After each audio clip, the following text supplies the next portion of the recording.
آج مسلمان اپنے بھول پن میں خوش ہو رہے ہیں کہ جی ایران نے حملہ کر دیا، بڑی جرت دکھائی، بالکل دکھائی، لیکن اس میں سے کچھ بھی نہیں نکلے گا۔ وہ حملہ اس لیے کیا کہ ایران کے اوپر بھی اسرائیل نے ایک اٹیک کیا تھا، ان کی ایمبیسی کے اوپر، جو ملک کے اوپر اٹیک تصور ہوتا ہے، اس کا بدلہ انہوں نے لے لیا۔ جنگ نہیں چھیڑ سکتا کوئی بھی دنیا کا مسلمان ملک، ان کے ساتھ جنگ نہیں چھیڑ سکتا۔ ہم سائنس اور ٹیکنالوجی میں اتنے پیچھے رہ گئے ہیں کہ ہمیں اس لیول پر آنے کے لیے بہت ٹائم درکار ہے۔ آپ دیکھیں کس طرح وہ بھیڑوں کی طرح ایک جگہ اکٹھے ہوئے ہیں۔ یو کے نے اپنے علیحدہ سے جہاز اڑائے ہیں ان ڈرونز کو گرانے کے لیے، آئرن ڈوم سسٹم نے اپنا پیرلل میں کام کیا ہے، امریکہ نے علیحدہ سے کیا ہے، خود ہمارا ایک مسلمان ملک اردن، انہوں نے اپنی سرزمین دی ہے۔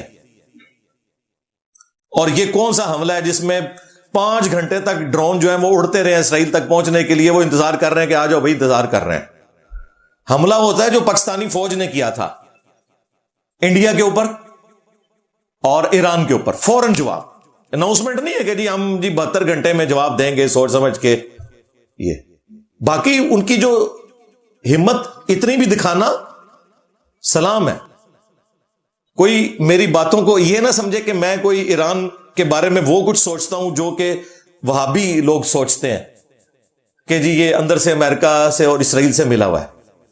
اگر کوئی امریکہ اور اسرائیل کے ساتھ ملے ہوئے ہیں تو وہ وہابی سعودی عرب کے اور عرب ملکوں کے ملے ہوئے ہیں جو اسرائیل سے دوستیاں گانٹ رہے تھے۔ لیکن ریالٹی کو سمجھے، اس طرح کی خوابوں کی دنیا میں ہمیں نہ رکھیں۔ آج لیٹسٹ فگر تو مجھے نہیں پتا، کچھ عرصہ پہلے تک تو 46,000 ان کی کرنسی ہونا تو $1 بنتا ہے۔ یہ ایران کی صورتحال ہے۔ سینکشنز لگ گئی ہیں، ابھی اس واقعے کے بعد اور لگا رہے ہیں ان کے اوپر۔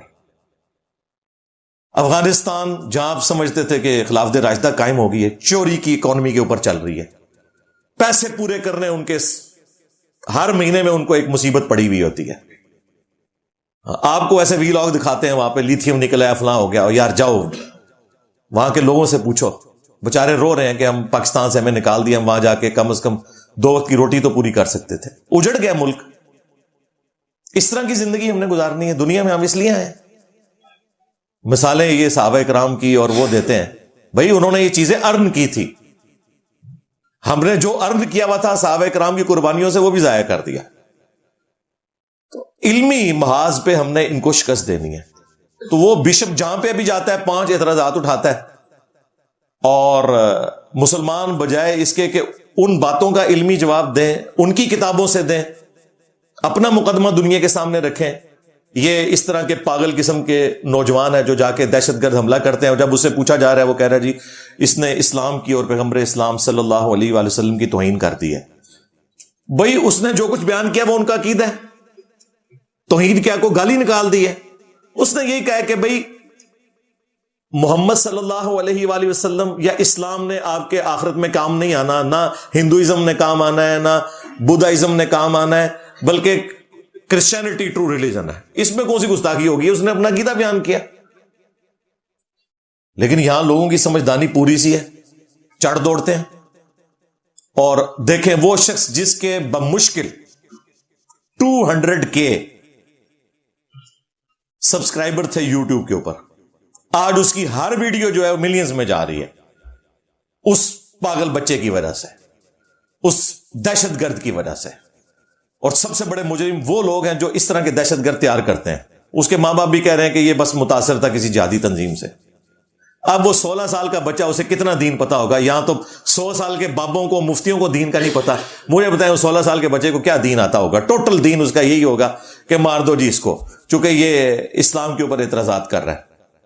یہ تو مسلمانوں نے اپنی شکست کی اناؤنسمنٹ کی ہے کہ ہمارے پاس ان کی باتوں کے جواب نہیں ہے، ورنہ تو علمی جواب آنے چاہیے تھے نا۔ یہ جو مفتیاء اور علماء روزانہ لوگوں کو جمعے کے خطبوں میں، اپنے دروس کے اندر یہ درس دیتے رہتے ہیں کہ جی سب سے بڑا فتنہ انسانی تاریخ کا انجینئر آ گیا، آج کدھر مرے ہوئے ہیں؟ نکالو اپنے بڑوں کو، ہوا لگواؤ، نکالو مفتی تقی عثمانی صاحب کو، مفتی منیب صاحب کو، ساجد میر صاحب کو، جواب دیں اس بشپ کا۔ اور یہ جو میں مذمت کر رہا ہوں، یہ وہاں پر جتنے رہنے والے مسلمان علماء ہیں انہوں نے پبلکلی پریس کانفرنس میں آ کے مذمت کی ہے اس دہشت گرد کے حملے کی اس چرچ کے بشپ کے اوپر. یہ نہ سمجھیے گا یہ میرا تفرد ہے. ہاں، یہاں بیٹھ کے تو آپ نعرے مار سکتے ہیں، آپ وہاں بیٹھے ہونا پھر میں دیکھتا ہوں کون نعرے مارتا ہے، کیونکہ آپ کو گراؤنڈ ریئلٹیز کا پتا ہوگا کہ یار اس طرح تو نہیں ہوتا، دنیا میں ایسے نظام تو نہیں چلتا. اب آپ چاہ رہے ہیں کہ وہ آسٹریلیا میں جو ہمارے بچے پڑھنے کے لیے جا رہے تھے، جس طرح کسی زمانے میں یورپ سے بچے بغداد پڑھنے، اسپین پڑھنے جاتے تھے، آہستہ آہستہ یورپ نے ترقی کی. ہمیں بھی اگر ایک امید لگ گئی ہے کہ آج ہمارے بچے ان یونیورسٹیز میں جا کے پڑھیں گے، کل کو کوئی ہماری بھی کایا کلب ہو جائے گی، تو وہ اب پابندیاں لگا دیں مسلمانوں کے اوپر کہ آپ کو یہاں آنے کی ضرورت نہیں ہے. یہ ایک بندہ حرکت کرتا ہے اور پوری ایک مسلم ورلڈ کو اس کی تکلیف اٹھانی پڑتی ہے. اس لیے عقل کے ناخن لیں. یہ موٹیویشنل سپیکر، یہ جہادی تنظیمیں، ان لوگوں کے جو مائنڈ سیٹ ہے نا، ان سے باہر نکلیں، ریالٹی کو پہچانیں. یہ وہی مائنڈ سیٹ ہے جو ہم کتنے عرصے سے اپنی اسٹیبلشمنٹ کو، فوج کو سمجھا رہے تھے کہ یہ آپ جو لچ فرائی کرتے ہیں نا سیاست میں، ایک دن آئے گا یہ آپ کے گلے پڑ جائے گا. اور آج اپنے سارے ریسورسز پھونک کے بھی آپ کے سامنے ہے کہ ان کی کتنی عزت ہے سوشل میڈیا کے اوپر، عوامی لیول کے اوپر. نہیں سمجھا؟ یہ اپنی کی بھی ان کی آگے آئی ہیں. اسی طریقے سے یہ مسلمان بھی جو حرکتیں کر رہے ہیں، یہ جب آگے آ جائیں گی اور آنا شروع ہو گئی ہیں، تو اس کی ریمیڈی پھر یہ ہے کہ آپ نے کاؤنٹر نیریٹو لانچ کرنا ہے، لوگوں کو سمجھانا ہے یار ایسے نہیں ہوتا. میرے بھائی، اے سی والے کمروں میں بیٹھ کے لوگوں کے بچوں کو یہ کہنا ہے کہ ڈنڈے اٹھاؤ اور یروشلم چلے جاؤ، اللہ سے ڈر جاؤ یار. اس طرح ہوتا ہے کن خوابوں کی دنیا میں؟ اور جو بندہ ان کو ریئلٹی بتاتا ہے اس کو کہتے ہیں یہ بزدل ہے. اور بزدل تو تم لوگ ہو. تم لوگوں سے ایک بندہ یہ پوچھ لے کہ ٹی ایل پی کو آپ جانتے ہیں، تو ہوا نکل جائے ساتھ ہی کہ مجھے تو پتہ ہی نہیں ہے. اور میں نے 5 مرڈر اٹیمپٹ بھگتے ہوئے ہیں ٹی ایل پی کے موٹیویٹڈ لوگوں کے. مجھے کوئی کہہ رہا ہے کہ میں بزدل ہوں؟ ہم تو دلیری سے بیان کر رہے ہیں. تمہاری اتنی جرت نہیں ہے کہ ان لوگوں کی دہشت گردانہ ایکٹیویٹیز کو کبھی کنڈیم کر سکو. کیوں؟ تمہیں خطرہ ہے کہ کوئی آگے مار جائے گا ہمیں. ہم نے تو جا کے کالجز میں جا کے لوگوں کو خوابوں کی دنیا میں رکھنا ہے اور انہیں جا کے وہاں پہ تقریریں کرنی ہیں اور صرف خون گرمانا ہے، اپنے پیسے جیب میں ڈالنے اور واپس آ جانا ہے. ان ویڈیوز میں، جن ویڈیوز کے اندر کے ایف سی اور میکڈونلڈز کے اوپر پابندی کی باتیں ہو رہی ہیں، ان پہ کے ایف سی کے اشتہارات چل رہے ہیں. یوٹیوب سے کمائی ہو رہی ہے. واہ واہ واہ واہ. اور باتیں انجینئر صاحب کو. ہم نے تو اپنا مڈ رول ان چیک کیا ہوا ہے. یہ جو کچھ عرصے سے اشتہار چلنے شروع ہوئے ہیں نا، یہ نومبر 2023 کے بعد یوٹیوب کی پالیسی آئی ہے کہ شروع والا جو اشتہار ہے وہ زبردستی چلاتے ہیں، اس کے اوپر ہمارا اختیار انہوں نے ختم کر دیا. بیچ والا صرف انہوں نے ہمیں رائٹ دیا ہے. اس لیے آپ دیکھیں کبھی کبھار ہماری ویڈیو کے سٹارٹ میں اشتہار چلتا ہے، وہ بھی یوٹیوب کی پالیسی کی وجہ سے، لیکن بیچ میں نہیں چلے گا. ہم یہی کر سکتے تھے نا. اور یہ لوگ جو آپ کو تقریریں کر رہے ہیں، ان کی ایکٹیویٹیز آپ کے سامنے. تو یہ کلیئر کرنا ضروری ہے. نان مسلمز کو مسلمانوں کے حوالے سے کلیریفائی کرنا ضروری ہے. اس طریقے سے سورہ توبہ کی آیات کو بھی مس یوز کرتے ہیں نان مسلم کے. جی قرآن میں لکھا ہے جہاں کوئی کافر دیکھو اسے قتل کر دو. او بھائی اللہ سے ڈر جاؤ.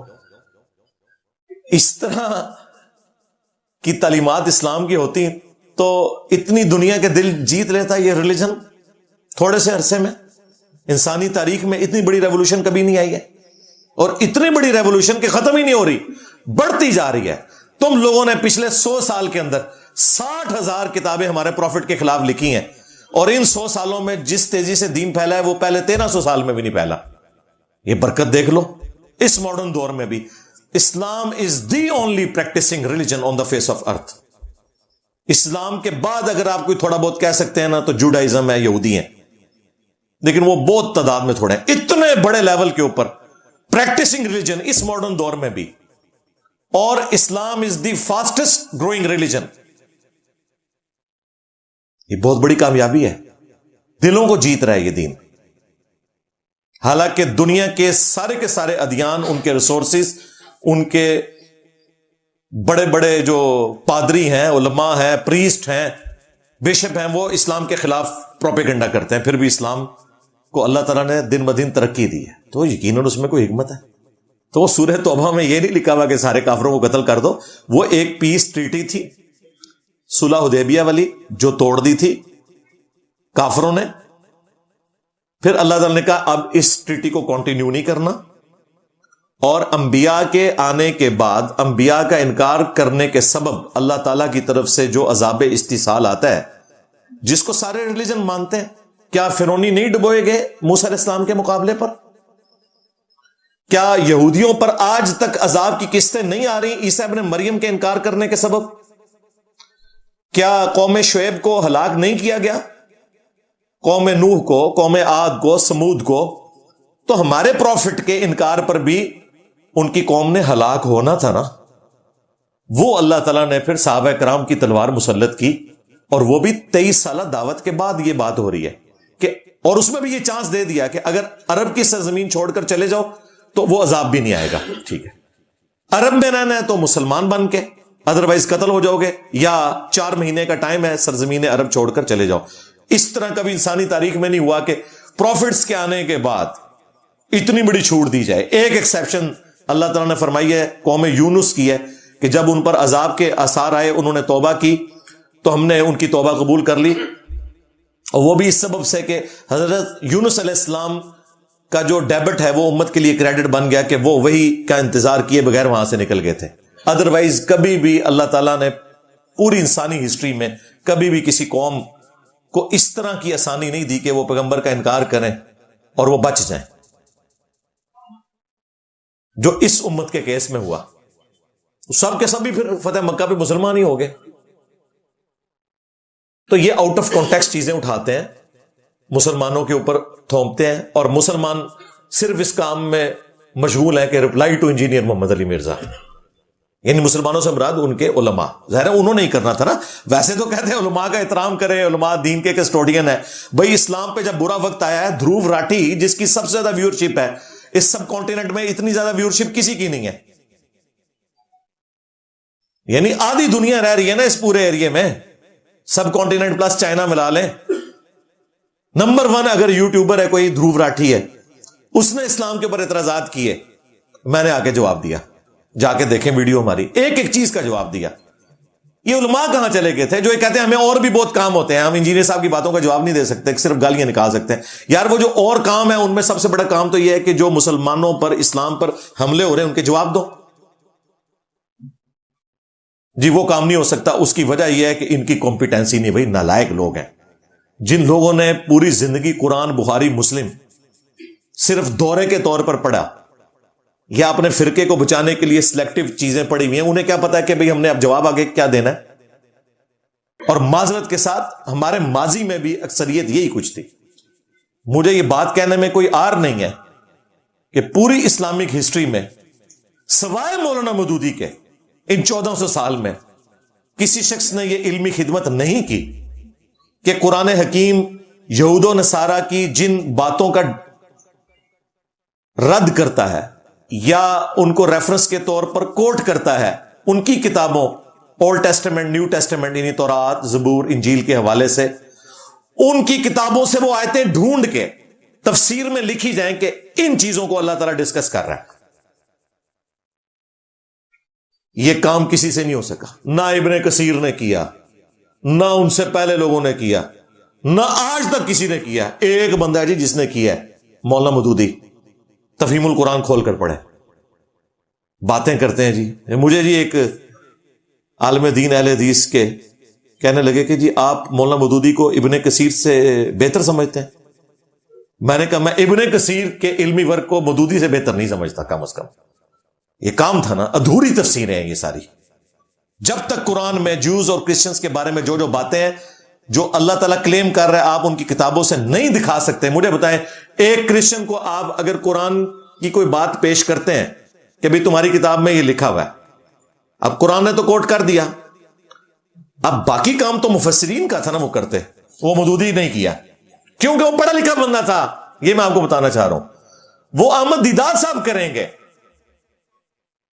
وہ ڈاکٹر اسرار صاحب کریں گے, وہ ڈاکٹر ذاکر نائک کریں گے, وہ مولانا صاحب مفتی صاحب کہاں سے کریں گے بھائی؟ ان کو تو پتہ ہی نہیں دنیا میں کیا کچھ چل رہا ہے. جن بچاروں کو انگریزی نہ آتی ہو اور وہ اس زون میں بیٹھے ہمیں عربی آتی ہے, عربی سنبھال کے اپنے کول رکھو. آج کے اس دور میں تو یہ پرابلم ہی نہیں رہا, پورے کا پورا دین ٹرانسلیٹ ہو چکا ہے انگلش میں, اردو میں, یہ تو معاملات ختم ہو چکے. ان کو عربی آتی ہے اور یہ نہیں پتا دنیا میں کیا ہو رہا ہے, اور عربی بھی صرف اپنی مانتے ہیں. ہاں, دیوبندیوں نے ڈاکٹر طاہر القادری کی عربی نہیں مانی, جن کی کتابیں عرب کی یونیورسٹیوں میں پڑھائی جا رہی ہیں. بریلویوں نے طارق جمیل صاحب کی عربی نہیں مانی, جو اتنی فلوئنٹ عربی بولتے ہیں کہ عربیوں کے وہاں منا میں خیمے جب لگتے تھے وہاں پہ وہ عربی میں لیکچرز دیتے تھے, اور وہ بھی تعریف کرتے ہیں کہ یار یہ اجمی ہو کے اتنی پیاری عربی بولتا ہے. تو جن کا حال یہ ہے کہ وہ ایک دوسرے کی عربی ماننے کے لیے تیار نہیں ہے, وہ عربی کے زوم میں بیٹھے ہوئے ہیں. تو انشاءاللہ تعالی میں وہ 5 جو ان کے ایلیگیشنز ہیں, وہ 5 ہی باتیں ہیں جن کی وہ بار بار لکیر پیٹ رہا ہے. جس پوڈ کاسٹ میں بیٹھتا ہے اس نے وہ رٹے ہوئے جملے پورے پیشن سے بیان کرتا ہے. جس لیکچر کو کھول کے دیکھیں وہی 5 باتیں وہ ریپیٹ کر رہا ہے, اور اس نے اسلام کو تختہ مشق بنایا ہوا ہے, باقی ریلیجن کو بھی. باقی تو اپنا جواب خود دیں گے. اسلام کے حوالے سے تو چونکہ ہماری ذمہ داری ہے, کیوں کہ نہ میں وابی نہ میں بابی, میں ہوں مسلم علمی کتابی. ہاں, اب آپ کو پتہ چلے گا کہ مسلم ہونا اور علم اور کتاب کی بنیاد پہ ہونا یہ کیوں ضروری ہے. لیکن تفصیل میں جانے سے پہلے ایک دفعہ درود پڑھ لیں. اللہم صلی علی محمد وعلی آل محمد واصحاب محمد وازواج محمد وامت محمد اجمعین الی یوم الدین, آمین.